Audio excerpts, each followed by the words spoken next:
Assalamualaikum warahmatullahi wabarakatuh. Yang terhormat Bapak Chandres Abadi, Magister Pendidikan Kons selaku dosen pengampu mata kuliah Psikologi Pendidikan. Perkenalkan, nama saya Sekar Muti, perwakilan dari kelompok 7, ingin memaparkan hasil presentasi kami yang berjudul Konsep Dasar Proses dan Hasil Belajar. Sebelum masuk ke materi, terlebih dahulu saya akan memperkenalkan anggota dari kelompok 7. Yang pertama, Rengga Nova Yalisa dengan NPM 5020008. Yang kedua, Nadia Aziska dengan NPM 5020027. Yang terakhir, Sekar Muti dengan NPM 5020039. Baiklah, langsung saja masuk ke materi pertama, yaitu konsep dasar belajar. Pengertian belajar. Belajar merupakan sebuah proses yang dilakukan individu untuk memperoleh pengetahuan dan pengalaman baru yang diwujudkan dalam bentuk perubahan tingkah laku yang relatif permanen dan menetap, disebabkan adanya interaksi individu dengan lingkungan belajarnya. Proses dan tahapan belajar. Proses berasal dari bahasa Latin processus yang berarti berjalan ke depan. Proses belajar dapat diartikan sebagai tahapan proses perubahan perilaku kognitif, afektif, dan psikomotor yang terjadi dalam diri siswa. Menurut Arno F. Wightich, sebagaimana dikutip oleh Muhyiddin bin Syah, proses belajar selalu berlangsung dalam 3 tahapan, yaitu yang pertama, tahap penerimaan informasi. Pada tingkatan pertama, seorang siswa mulai menerima informasi sebagai stimulus dan melakukan respon terhadapnya. Yang kedua, tahap penyimpanan informasi. Pada tingkatan penyimpanan, seorang siswa secara otomatis akan mengalami proses penyimpanan pemahaman dan perilaku baru yang mereka peroleh ketika dalam tahap penerimaan informasi. Yang ketiga, tahap memanggil kembali informasi. Pada tingkatan terakhir, peserta didik akan mengaktifkan kembali fungsi-fungsi sistem memorinya seperti ketika menjawab pertanyaan atau menyelesaikan masalah. Selanjutnya, faktor-faktor yang mempengaruhi belajar. Yang pertama, faktor-faktor stimuli belajar. Yang dimaksudkan dengan stimuli belajar di sini yaitu segala hal di luar individu yang merangsang individu itu untuk mengadakan reaksi atau perbuatan belajar. Faktor yang pertama, panjangnya bahan pelajaran. Panjangnya bahan pelajaran berhubungan dengan jumlah bahan pelajaran. Yang kedua, kesulitan bahan pelajaran. Tiap-tiap bahan pelajaran mengandung tingkat kesulitan yang berbeda. Tingkat kesulitan bahan pelajaran akan mempengaruhi kecepatan belajar. Yang ketiga, berartinya bahan pelajaran. Belajar memerlukan modal pengalaman yang diperoleh dari belajar di waktu sebelumnya. Modal pengalaman itu dapat berupa penguasaan bahasa, pengetahuan, dan prinsip-prinsip. Yang keempat, berat ringannya tugas. Mengenai berat atau ringannya suatu tugas, hal ini erat hubungannya dengan tingkat kemampuan individu. Tugas yang sama, kesukarannya berbeda bagi masing-masing individu. Yang terakhir, suasana lingkungan eksternal. Suasana lingkungan eksternal menyangkut banyak hal antara lain cuaca, waktu, kondisi tempat, letak sekolah, pengaturan fisik kelas, penerangan, dan sebagainya. Faktor yang kedua yaitu faktor-faktor metode belajar. Faktor yang pertama, kegiatan berlatih atau praktek. Berlatih dapat diberikan secara maraton atau secara terdistribusi dengan selingan waktu-waktu istirahat. Yang kedua, overlearning dan drill. Overlearning dilakukan untuk mengurangi kelupaan dalam mengingat keterampilan yang pernah dipelajari tetapi dalam sementara waktu tidak dipraktekkan. Sedangkan drill berlaku bagi kegiatan berlatih abstraksi, misalnya berhitung. Yang ketiga, pengenalan tentang hasil-hasil belajar. Dalam proses belajar, individu sering mengabaikan tentang perkembangan hasil belajar selama dalam belajarnya. Peneliti menunjukkan bahwa pengenalan seseorang terhadap hasil atau kemajuan belajarnya adalah penting, karena dengan mengetahui hasil-hasil yang sudah dicapai, seseorang akan lebih berusaha meningkatkan hasil belajar selanjutnya. Yang keempat, bimbingan dalam belajar. Bimbingan yang terlalu banyak diberikan oleh guru atau orang lain cenderung membuat si pelajar menjadi tergantung. Bimbingan dapat diperlukan dalam batas-batas yang diperlukan oleh individu. Yang terakhir, belajar dengan keseluruhan dan dengan bagian-bagian. Menurut beberapa penelitian, perbedaan efektivitas antara belajar dengan keseluruhan dengan belajar dengan bagian-bagian adalah belum ditemukan. Kelemahan dari metode ini adalah membutuhkan banyak waktu dan pemikiran sebelum belajar yang sesungguhnya berlangsung. Faktor selanjutnya yaitu faktor-faktor individual belajar. Yang pertama, kematangan. Kematangan dicapai oleh individu dari proses pertumbuhan fisiologisnya. Yang kedua, faktor usia kronologis. Pertambahan dalam hal usia selalu dibarengi dengan pertumbuhan dan perkembangan. Yang ketiga, faktor perbedaan jenis kelamin. Yang keempat, pengalaman sebelumnya. Yang kelima, kapasitas mental. Yang keenam, kondisi kesehatan jasmani dan rohani. Orang yang belajar membutuhkan kondisi badan yang sehat.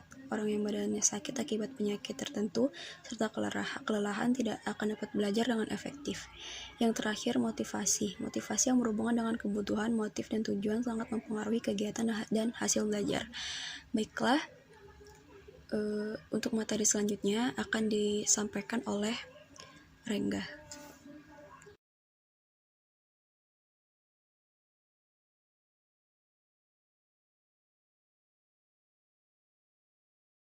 Teori belajar dalam pendidikan yang pertama yaitu teori belajar behaviorisme.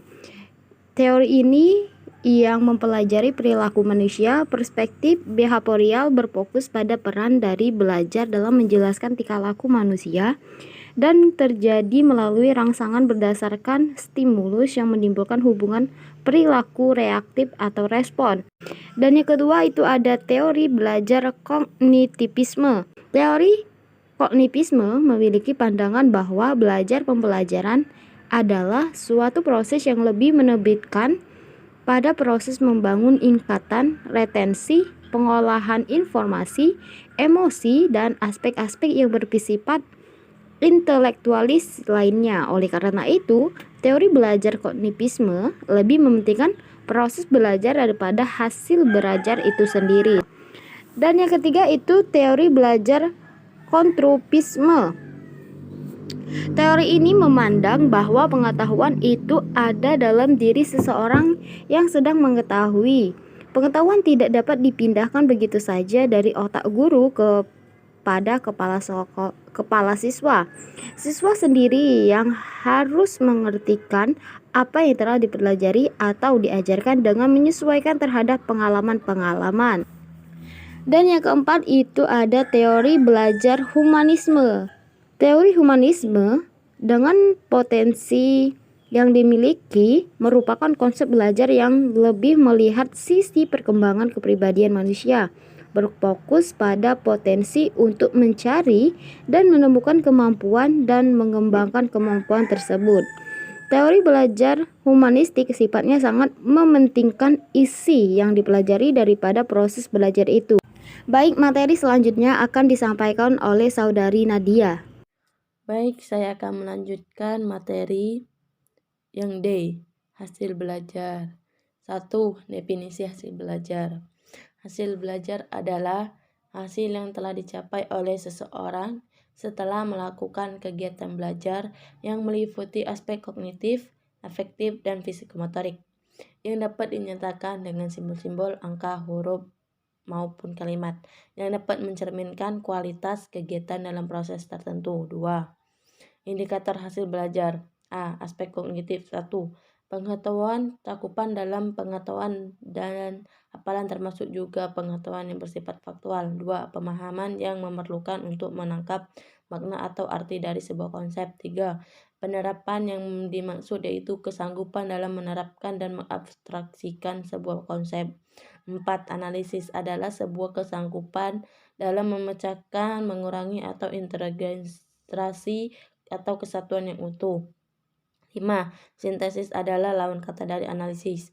6. Evaluasi, kesanggupan dalam memberikan keputusan. B. Aspek efektif. Bidang afektif merupakan sesuatu yang berkaitan dengan sikap dan nilai. 1.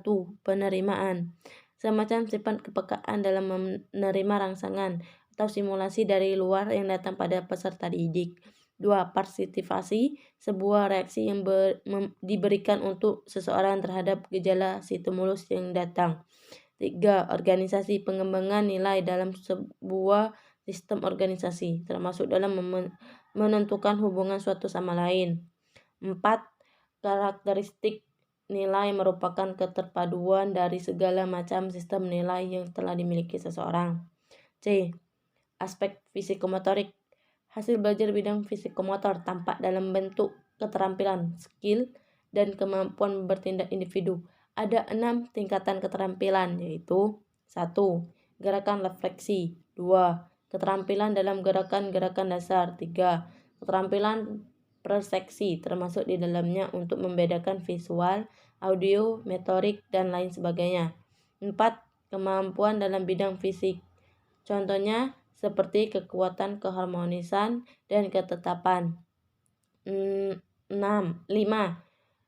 Gerakan-gerakan skill, mulai keterampilan sederhana sampai keterampilan yang kompleks.